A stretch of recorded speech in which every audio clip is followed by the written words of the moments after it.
नमस्कार, बहुत बहुत स्वागत है आप सभी का। आप देख रहे हैं IBC 24। शाम के 7 बज रहे हैं और वक्त हो गया है मध्य प्रदेश के नंबर 1 बुलेटिन का, यानी कि मध्य प्रदेश में आज क्या हुआ खास का। तो मध्य प्रदेश में आज खास क्या रहा, इस एक बुलेटिन में आपको पूरा अपडेट मिलेगा। सबसे पहले आपको दिखा रहे हैं मध्य प्रदेश की शाम 7 बजे की 7 बड़ी खबर। तो अब की बार सरकार मनाएगी जन्माष्टमी। जन्माष्टमी को लेकर के बेहद खास तैयारी की गई है मोहन सरकार की तरफ से। क्या है वो तैयारी, इस बुलेटिन में आप देखिए। और इंदौर में कांग्रेस ने आज जंगी उग्र प्रदर्शन किया है। हल्ला बोल की हर एक तस्वीर आपको दिखाएंगे। और बीजेपी का मैराथन अभियान, इसके बारे में भी अपडेट देंगे कि अब क्या तैयारी है 15 अगस्त और 14 अगस्त को लेकर मोहन सरकार की। और NSUI की भूख हड़ताल का आज दूसरा दिन है और भूख हड़ताल में किस तरह से अब हट किया जा रहा है वो भी आपको बताएंगे। और ग्वालियर में हाईवे को लेकर किस तरह से सियासत हो रही है, अपनों में ही घिर गई है बीजेपी, ये भी आप देखिए। और स्वाइन फ्लू ने दस्तक दी है जबलपुर में, और इधर इंदौर में कोरोना ने एक बार फिर से कहर बरपा दिया है। कोरोना की क्या एंट्री हो गई है मध्य प्रदेश में, ये भी आप देखिए इस बुलेटिन में। और इसके साथ ही आपको बताएंगे कि पन्ना में किस तरह फिर से किस्मत का सितारा चमका है। और आइए बात करते हैं कुछ बड़ी सियासी हलचल की। तो मध्य प्रदेश विधानसभा और लोकसभा चुनाव में मिली करारी हार के बाद कांग्रेस सरकार को घेरने का एक भी मौका नहीं छोड़ रही है। हर मुद्दे पर सड़क पर उतरकर कांग्रेस पुरजोर विरोध कर रही है। ऐसा ही उग्र आंदोलन कांग्रेस ने आज इंदौर में किया। इस दौरान पुलिस को आक्रामक भीड़ को तितर बितर करने के लिए वाटर कैनन का इस्तेमाल करना पड़ा। देखिए रिपोर्ट।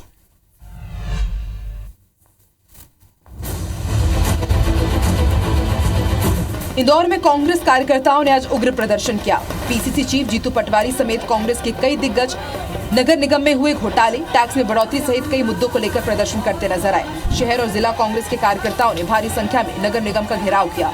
इस दौरान पुलिस और कार्यकर्ताओं के बीच झड़प भी हुई। बैरिकेड्स तोड़ने के लिए भीड़ आगे बढ़ी तो आक्रामक भीड़ को तितर बितर करने के लिए उन पर वाटर कैनन का इस्तेमाल किया गया। इसके बाद भीड़ छट गई। जीतू पटवारी ने इस दौरान सरकार पर जमकर प्रहार किया। इंदौर के लोगों ने बीजेपी पर भरोसा किया, लगातार सांसद दिया, लगातार विधायक दिए, महापौर दिया, और बीजेपी ने इसके बदले लोगों को यातनाएं दी, उनके बच्चों के भविष्य का गला घोटा, करप्शन किया, 2000 करोड़ की फर्जी फाइलें बनवाई और बीजेपी के नेताओं ने उससे बीजेपी का इवेंट करवाया। वहीं प्रदर्शन के बाद प्रदर्शन में घायल हुए मीडिया कर्मियों से मिलने के लिए जीतू पटवारी अस्पताल पहुंचे और हर संभव मदद का आश्वासन दिया। तो एक तरफ इंदौर में कांग्रेस ने आज हल्ला बोल किया, इधर ग्वालियर में जीवाजी विश्वविद्यालय को लेकर NSUI लगातार मोर्चा खोले हुए है। पहले गधे वाला प्रदर्शन, फिर उग्र आंदोलन और अब भूख हड़ताल में है NSUI कार्यकर्ता। इनकी कई मांगे हैं। साथ ही NSUI का यह भी आरोप है कि भूख हड़ताल के दौरान इन्हें जबरदस्ती परेशान किया जा रहा है, लिहाजा वे भूख हड़ताल के साथ हनुमान चालीसा का पाठ भी कर रहे हैं। रिपोर्ट देखते हैं।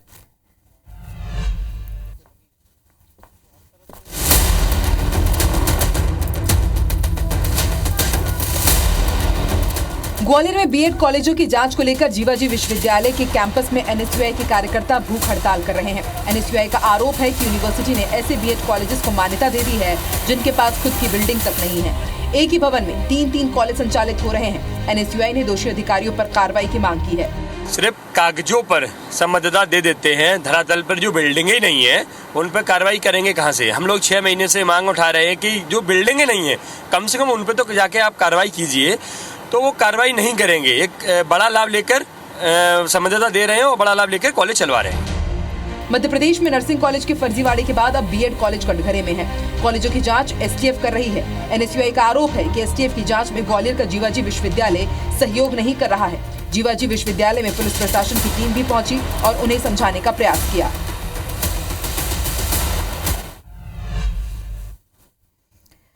मध्य प्रदेश में इस बार की जन्माष्टमी बेहद खास होने वाली है, क्योंकि सीएम डॉक्टर मोहन यादव ने जन्माष्टमी के आयोजनों को लेकर बड़ा ऐलान किया है। सीएम ने बीजेपी पदाधिकारियों की बैठक में कहा है कि इस बार हम मथुरा और द्वारिका की तर्ज पर जन्माष्टमी मनाएंगे। सभी मंदिरों में अलग अलग थीम पर जन्माष्टमी का पर्व मनाया जाएगा। संस्कृति मंत्रालय की तरफ से मंदिरों में आयोजन होंगे। 26 अगस्त को जन्माष्टमी के दिन पुराने और प्राचीन मंदिरों में विशेष आयोजन होंगे। मध्य प्रदेश में भगवान कृष्ण जहां जहां गए उन जगहों को विकसित करेंगे। इस बार जन्माष्टमी चूंकि जैसे जो द्वारका का महत्व है वही महत्व मध्य प्रदेश का भी है।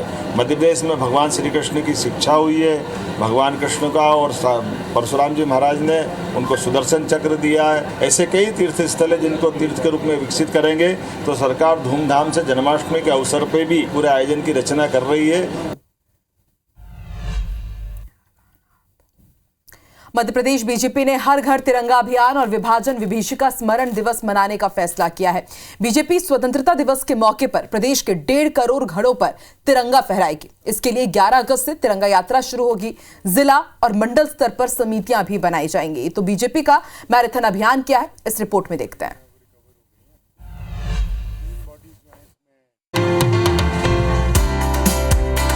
अभियान की तैयारियों को लेकर बीजेपी कार्यालय में हुई बैठक में बीजेपी के प्रदेश अध्यक्ष वीडी शर्मा ने अपने संबोधन में कहा कि 11 अगस्त से हर घर तिरंगा अभियान और 14 अगस्त को विभाजन विभीषिका स्मरण दिवस मनाया जाएगा। तिरंगा अभियान 11 अगस्त से शुरू होगा और 3 दिन चलेगा। वहीं बीजेपी 14 अगस्त को विभाजन की विभीषिका स्मरण दिवस मनाएगी। प्रदेश के 1.5 करोड़ घरों में तिरंगा पहुँचाने की तैयारी है। भारतीय जनता पार्टी के कार्यकर्ता और समाज को सहभागी बनाकर हर घर तक तिरंगा पहुंचाना और हर घर पर तिरंगा फहरे, ये देशभक्ति का जज्बा अगर किसी ने पैदा करने का काम किया तो भारत के प्रधानमंत्री नरेंद्र मोदी जी ने इस देश के अंदर इस अभियान को लिया। हर घर तिरंगा अभियान और तिरंगा यात्रा के माध्यम से बड़े पैमाने पर हम सब लोगों ने मिलकर के महत्वपूर्ण भूमिका निभाई है। बैठक में मुख्यमंत्री डॉक्टर मोहन यादव ने कहा कि 15 अगस्त राष्ट्रीय पर्व है। इस पर्व के अवसर पर पार्टी का प्रदेश भर में घर घर पर तिरंगा अभियान के कार्यक्रम में सरकार सहयोग करेगी। हमारी पहचान तो हमारे कार्यकर्ता के नाते से होगी, लेकिन हाथ में तिरंगा लेकर के हम जब पूरे समाज को जागृत करेंगे, पूरे समाज को आंदोलित करेंगे। 2 दिन पहले का घटनाक्रम बांग्लादेश का देखे, बगल में हमारे साथ 14 अगस्त में आज़ाद हुआ पाकिस्तान का देखे। ये हालत इसलिए हुई कि उनके साथ समाज में इस प्रकार की चेतना जागृत करने के लिए ऐसे राष्ट्रवादी दलों का अभाव हुआ। ऐसे में पुलिस फोर्स अपनी पूरे दक्षता के साथ वो ड्रिल करते हैं, परेड करते हैं और बाकी कार्यक्रम भी होते हैं। तो हर जिले के अंदर पुलिस बल खड़ा होना चाहिए। और मुझे इस बात की प्रसन्नता कि अपनी सरकार ने तय किया 26 जनवरी के आसपास कि आने वाली 15 अगस्त तक हर जिले के अंदर पुलिस बैंड होगा। मुख्यमंत्री ने बड़ी घोषणा करते हुए कहा कि इस बार स्वतंत्रता दिवस पर प्रभारी मंत्री अपने प्रभार के जिलों में तिरंगा फहराएंगे। बैठक में बीजेपी के सभी जिला अध्यक्ष, जिला प्रभारी, संभाग प्रभारी, प्रदेश पदाधिकारी, मोर्चा अध्यक्ष शामिल हुए। बैठक में बीजेपी के राष्ट्रीय सह संगठन महामंत्री शिव प्रकाश, प्रदेश प्रभारी डॉक्टर महेंद्र सिंह, सह प्रभारी सतीश उपाध्याय, डिप्टी सीएम जगदीश देवड़ा, राजेंद्र शुक्ल भी मौजूद रहे। मध्य प्रदेश के ग्वालियर चंबल संभाग में बीजेपी के दिग्गज नेताओं के बीच प्रोजेक्ट का श्रेय लेने के लिए होड़ मचा हुआ है। केंद्रीय मंत्री से लेकर सांसदों के बीच में जंग छिड़ी हुई है। एक हाईवे पर आखिर क्यों मध्य प्रदेश की सियासत में संघर्ष जारी है, ये रिपोर्ट देखते हैं।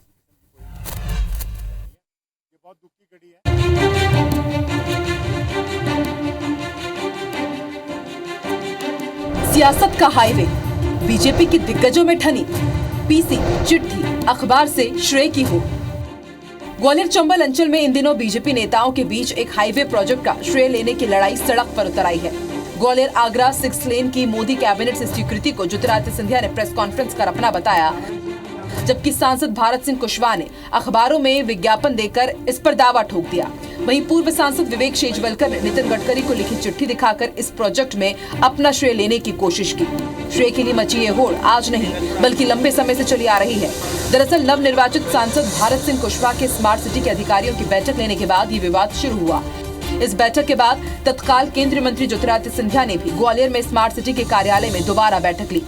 इसके बाद ग्वालियर रेलवे स्टेशन के विकास की बात हो या फिर ग्वालियर के कोई दूसरे मुद्दे, दोनों नेताओं के बीच लगातार टकराव देखने को मिला। अब लड़ाई ग्वालियर आगरा 6 लेन को लेकर है। 2020-21 में ये आइडिया मेरे दिमाग में आया कि जब यमुना एक्सप्रेसवे के बाद हमारा भी एक्सप्रेसवे बनना चाहिए, और नितिन गडकरी साहब के पास मैं गया था और उनको तहे दिल से आज धन्यवाद अर्पित करना चाहता हूँ। मेरा मन है अच्छी बात है, प्रारंभ हो रहा है।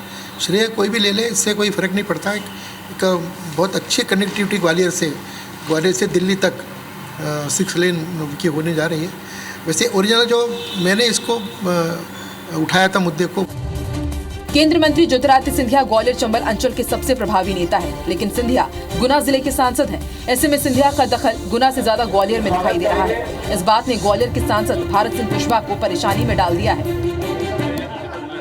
अब भारतीय जनता पार्टी के किस व्यक्ति के प्रस्ताव पर माननीय गडकरी जी ने, ये तो लेख और उनके दस्तावेजों से मालूम पड़ेगा कि किसकी के प्रयास से जो हमें 6 लेन का जो काम मिला है, एक्सप्रेसवे का काम मिला है, ग्वालियर को सुविधा मिली है।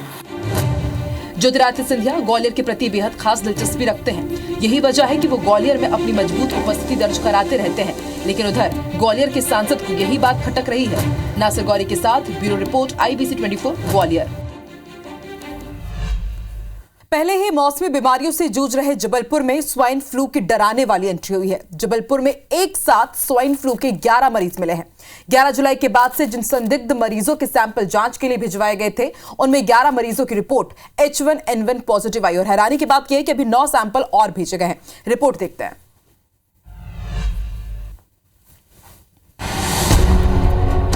11 मरीजों में स्वाइन फ्लू की पुष्टि के अलावा स्वाइन फ्लू के ही लक्षणों से पीड़ित 9 और मरीजों के भी स्वाब सैंपल की जांच करवाई जा रही है। आशंका है कि स्वाइन फ्लू मरीजों की संख्या बढ़ भी सकती है। फिलहाल स्वाइन फ्लू पॉजिटिव पाए गए मरीजों का इलाज अलग अलग अस्पतालों के आइसोलेशन वार्ड्स में चल रहा है। जबलपुर संभाग के regional health director doctor Sanjay Mishra ने 11 स्वाइन फ्लू मरीज मिलने की पुष्टि की है। हालांकि उनका कहना है कि सभी मरीजों की हालत स्थिर है और उनका इलाज जारी है। 11 जुलाई से लेके आज दिनांक तक 11 मरीज पॉजिटिव आए हैं स्वाइन फ्लू के, और अभी 9 सैंपल्स ऑलरेडी हमारे माइक्रोबायोलॉजी लैब में टेस्टिंग के लिए रखे हुए हैं। तो ये 11 मरीज जो हैं ये विभिन्न अस्पतालों में भर्ती हैं और सभी स्टेबल हैं। एक भी किसी की गंभीर स्थिति में नहीं पहुंचा है। रीजनल हेल्थ डायरेक्टर ने लोगों से अपील की है कि वो सर्दी, जुकाम, बुखार और खास तौर पर सांस लेने में तकलीफ होने पर अपनी जांच जरूर करवाएं। तो मानसून की धुआंधार बारिश के बाद अब जहां वायरल संक्रमण पैर पसार रहा है, तो इसी बीच कोरोना की एंट्री ने इंदौर शहर के लोगों की नींद उड़ा दी है। इंदौर में कोरोना के 3 नए मरीज सामने आए हैं। नीमच का एक युवक होम आइसोलेशन में है। एक युवक टेस्ट करवाने के बाद कोरोना पॉजिटिव निकला है। कोरोना के मामले सामने आने के बाद अब पूरे इंदौर में हड़कंप मचा हुआ है। स्वास्थ्य विभाग ने भी अलर्ट जारी कर दिया है।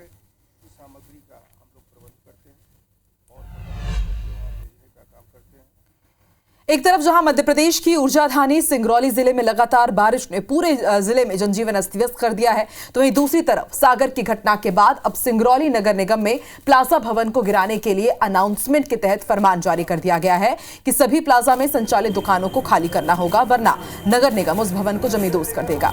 दुकानदारों की बात करें तो उनका साफ तौर पर कहना है कि खुले मंच पर नगर निगम की बोली में हम लोगों ने 30 साल के लिए दुकान अपने अपने नाम करवाई थी और रजिस्ट्री 12 साल की बची हुई है। सराफा व्यापारियों ने यह भी जताया है कि अगर प्रशासन अस्थायी व्यवस्था नहीं करता है तो नगर निगम का घेराव करेंगे और आमरण अनशन के लिए बाध्य हो जाएंगे। ये चीज़ें अगर मेंटेनेंस होता रहता तो कोई ऐसी बात ही नहीं आती। अभी भी मेंटेनेंस कराएंगे तो चीज़ सही हो जाएगी। तो 1000-1200 लोग प्रभावित हो गए। फिर हम लोग रोड पर हम लोग क्या भाई, हम लोग को बोल रहे हैं कि अगर आपको लग रहा है तो हम लोग वैकल्पिक व्यवस्था दें, उसके लिए समय दें, और फिर कैसे क्या करेंगे। हम लोग की दुकानें आगे हैं, कैसे क्या बनाएं, उनका प्रोग्राम तो बने, प्लानिंग तो पता चले कि 39 दुकानें हैं और 30 करीब उसमें नगर निगम के द्वारा किराए पर दिया गया। अगर वो 2 दिन में अगर दुकान सील करके अगर हटाते हैं तो वो अपनी पूंजी जो फंसे आए हुए हैं, जो दुकान की शोरूम है, जो मटेरियल है, कहाँ जाएंगे। आर्टिक ने जब नक्शा बनाया तो नगर निगम से उसको पास किया गया। मेरा 30 साल का है, 14 साल हुआ। आज भोपाल में भाजपा के वरिष्ठ नेता प्रभात झा की श्रद्धांजलि सभा का आयोजन किया गया और इसमें तमाम बीजेपी के दिग्गज शामिल हुए। मध्य प्रदेश के मुखिया सीएम डॉक्टर मोहन यादव ने श्रद्धांजलि सभा में पहुंचकर प्रभात झा को श्रद्धांजलि दी। केंद्रीय मंत्री ज्योतिरादित्य सिंधिया भी यहां पर पहुंचे, उन्होंने भी श्रद्धांजलि अर्पित की है। मंत्री विश्वास सारंग, नरेंद्र शिवाजी पटेल, रामनिवास रावत, राकेश सिंह भी यहां पर पहुंचे हुए हैं और कांग्रेस मीडिया विभाग के अध्यक्ष मुकेश नायक भी प्रभात झा को श्रद्धांजलि देने के लिए पहुंचे।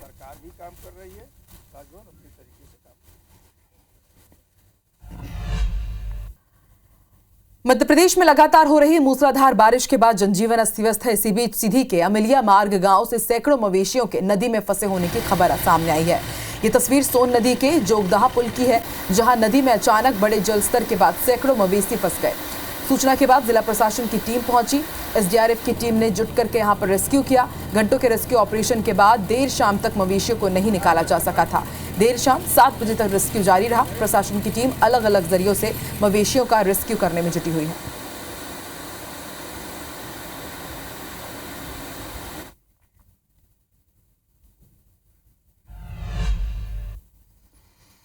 इसी बीच बड़ी खबर आपको भोपाल से बता दें, विधानसभा की वित्तीय समितियों का गठन कर दिया गया है। विधानसभा अध्यक्ष नरेंद्र सिंह तोमर ने समिति का गठन किया है। विधायक भंवर सिंह शेखावत लोक लेखा समिति के सभापति बनाए गए हैं। लोक लेखा समिति में सभापति सहित 11 सदस्य शामिल रहेंगे। पूर्व मंत्री उषा ठाकुर को भी जिम्मेदारी सौंपी गई है। सार्वजनिक उपक्रम समिति के सभापति उन्हें बनाया गया है।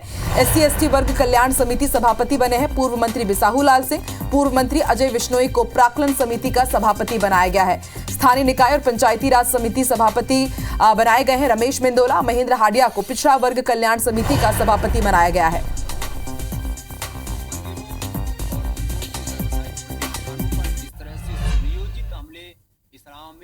मध्य प्रदेश की बुलेटिन में फिलहाल इतना ही। आगे देखिए छत्तीसगढ़ी भाषा में नंबर 1 बुलेटिन हमर बानी हमर गोट श्रवण तंबोली के साथ। नमस्कार। IBC 24 number 1 news channel in Madhya Pradesh Chhattisgarh.